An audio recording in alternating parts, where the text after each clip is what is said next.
If you've ever flown to Iceland or the United Kingdom, you may have flown on a national airline, and you may have noticed that the U.S. doesn't have one. No, American Airlines doesn't count. And while you may have thought nothing of it, the fact is, there's a reason the United States doesn't have a national airline, and it might surprise you.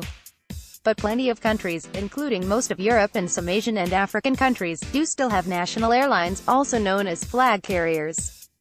And just like privately owned airlines, some have better reputations than others. What is a flag carrier? It enjoys certain rights from the government. Den Belitsky, iStock Getty Images. A flag carrier is a transportation company, such as an airline, that enjoys preferential rights or privileges accorded by the government for international operations. The term also refers to any carrier that was once owned by a government, even after their privatization. Next, most of Europe has flag carriers. Europe and the UK. British Airways is a flag carrier. Sansara, iStock Getty Images. Of the 51 countries in Europe, the vast majority have flag carriers.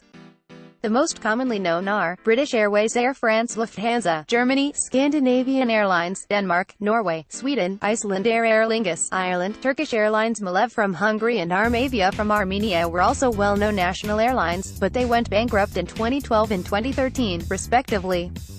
Next, have you heard of these African flag carriers? National Airlines of Africa. Egypt Air is the flag carrier of Egypt.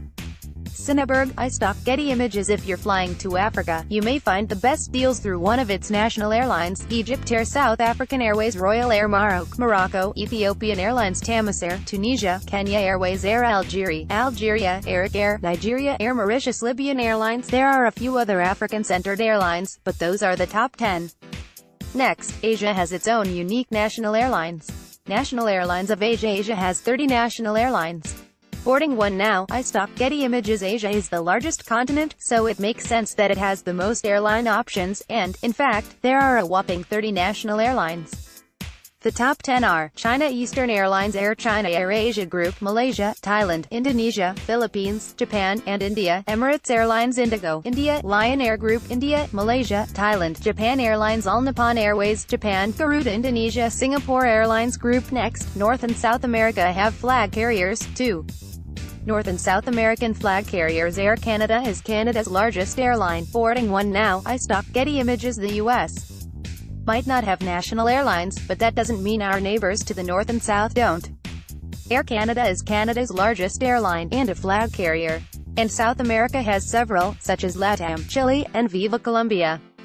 And as far as Central America goes, the San Jose-based Avante Costa Rica is Costa Rica's official flag carrier. Next, here's why the U.S. doesn't have a flag carrier. So why is there no official U.S. airline? The government decided to deregulate airlines. P_stock, iStock Getty Images. So why doesn't the U.S. have an official flag carrier? The short answer is, it used to, and it no longer does. Prior to World War II, the U.S. did have a national airline, Pan American, which tried to retain its position post-war. But the U.S. government decided to deregulate airlines and opt for competitive private carriers instead. As a result, competition between airlines increased, fares dropped, and routes expanded. Next, there are some benefits of choosing a flag carrier for an international flight. Should you choose a national airline? There are perks to a national airline. FINDEF, iStock Getty Images. If you're planning to visit a new country, there certainly are some perks to choosing a flag carrier.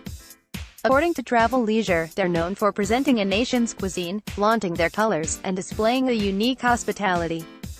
Plus, since they're government-regulated, they're, in theory, held to a high standard. One can only imagine what would be served or said on a United States-sponsored airline. Check out the cheat sheet on